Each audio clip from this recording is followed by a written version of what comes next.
Hello बच्चों, let's read the question and the question says an element X with atomic mass 80 gram per mole has FCC structure calculate number of unit cell in 8 gram of X. Option A 0.4 into N A, option B 0.1 into N A, option C 4 into N A and option D none of these. Question में हमें कहा गया है कि ये एक FCC structure है। तो एफसीसी स्ट्रक्चर की बात करते हैं तो इसका जेड जो होता है, जेड क्या होता है? Effective number of atom per unit cell. वो कितना होता है? वो होता है हमारे पास 4। मतलब कि एक यूनिट सेल के अंदर 4 एटम्स प्रेजेंट रहेंगे इन 1 यूनिट सेल। अब बाकी जो डेटा है उस पर नज़र डालते हैं। तो इसमें कहा गया है कि जो 1 मोल है उसका जो वेट है वो हमारे पास 80 ग्राम। तो हम कह सकते हैं कि 80 ग्राम में कितने हमारे पास एटम प्रेजेंट होंगे? एन एटम्स प्रेजेंट होंगे, क्योंकि 1 मोल के अंदर एन एटम्स प्रेजेंट होती हैं। तो हम कह सकते हैं 80 ग्राम के अंदर एन एटम्स प्रेजेंट हैं।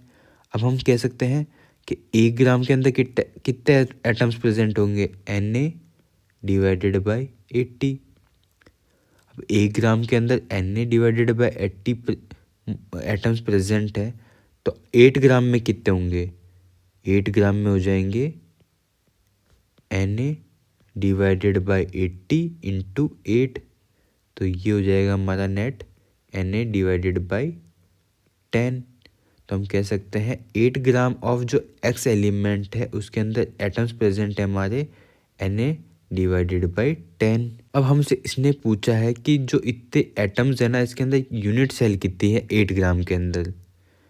तो हमने देखा कि 4 एटम्स मिलके बना रहे हैं 1 यूनिट सेल।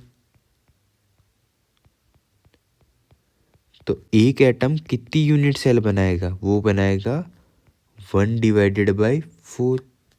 अब एक एटम 1/4 यूनिट सेल बना रहा है, तो N A divided by 10 atoms कितनी यूनिट सेल बना लेंगे? वो बना लेंगे N A divided by 10 into 1/4, that is N A divided by 40, या फिर कहें 0.025 एन ए यूनिट सेल्स वो बना लेंगे। ऑप्शन ए दिया है 0.4 एन ए, तो ये हमारा गलत हो जाता है। ऑप्शन दिया है बी 0.1 एन ए, ये भी गलत हो जाता है। ऑप्शन सी है 4 एन ए, तो ये भी गलत हो जाता है।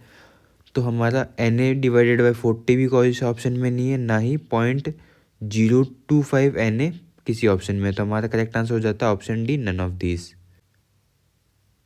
Hope understood it well. All the best.